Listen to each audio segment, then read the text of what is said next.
Hello everyone, this question appears in class 8th NCERT chapter of factorization. This is second question of its exercise 14.1. So the question says that factorize the following expressions. So first is 7x and 42. So जाएगा 7 into x and 42 जाएगा 2 into 3 into 7. तो यहाँ पे 7 common factor है, so 7 का common ले लेंगे. So यहाँ बचेगा x minus 2 into 3 6. Then second 6p then 12q.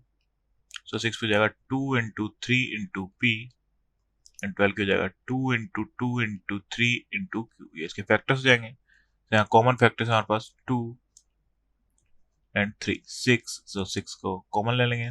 Then first में हो जाएगा p minus 2q. Third 20l square m 30 alm.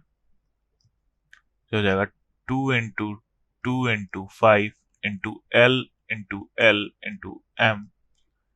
Then 2 into 3 into 5 into a into l into m.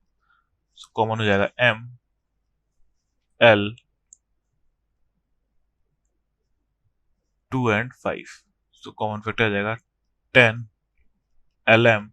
So यहाँ हो जाएगा 2l minus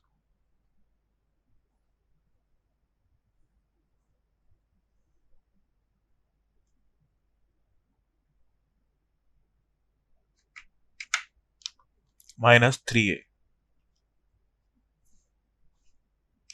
So ये हो जाएगा fifth question. Then third part is 7a square 14a. So इसके factors आएंगे 7 into a then 2 into 7 into a. So common factors आएंगे 7 and a. जैसे कॉमन ले लेंगे, so हो जाएगा 7a.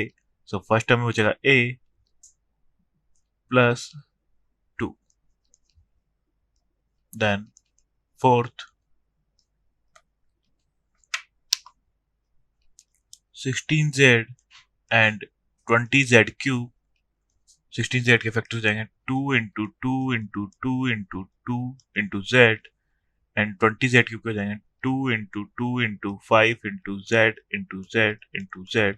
So कॉमन फैक्टर आ जाएंगे z then 2 टाइम 2. So हो जाएगा 4z.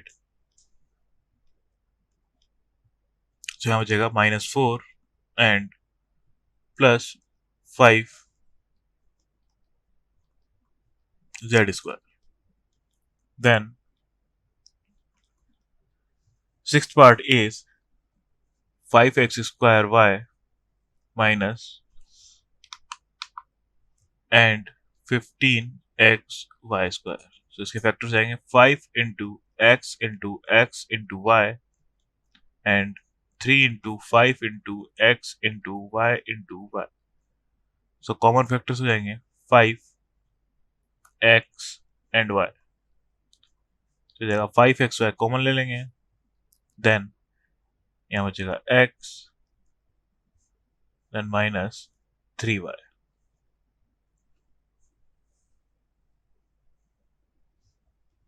Then seventh part is 10a square 15b square and 20c square. तो इसके फैक्टर्स जाएंगे 2 into 5 into a then 3 into 5 into b then 2 into 2 into 5 into c.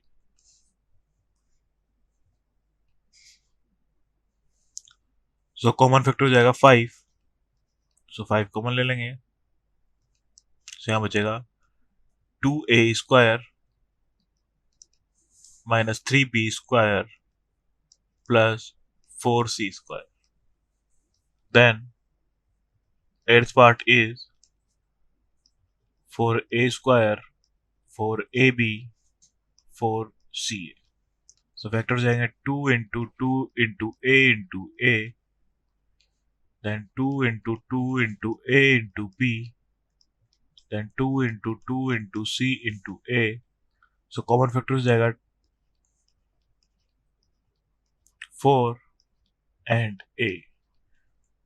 So 4A common ले लेंगे, so ये हो जाएगा minus A plus B minus C.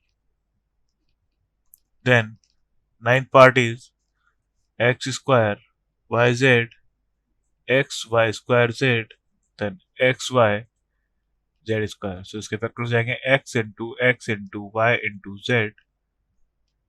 इसके factor हो जाएंगे x into y into z and x into y into z square, z into z. So common factor आ जाएंगे x y and z. So x y z common ले लेंगे तो हमारे पास बचेगा x plus y plus z.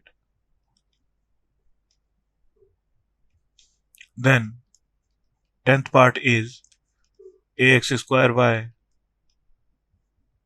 bxy square, then c xyz. इसके factor जाएंगे a into x into y, then b into x into y, then c into x into y into z. So यहाँ से x then y